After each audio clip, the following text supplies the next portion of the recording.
kagandahan sa mga lake. Ito ang pasyalan-pasyalan sa mga katauhan, lalo sa mga Pilipino nga na dito nagkatrabaho.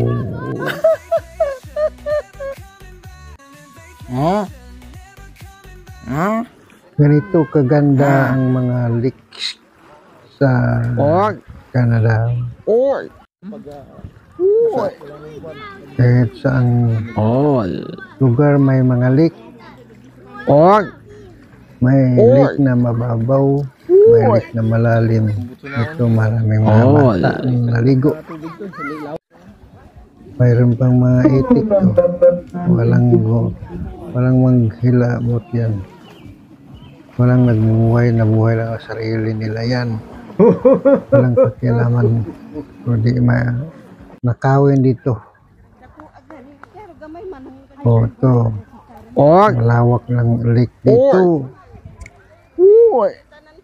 Ang sarap sana maligo kasi malamig ang tubig. Di ko kaya ang lamig. Malindot lang tanawon, may mga nagpost na dalawa, mga artista.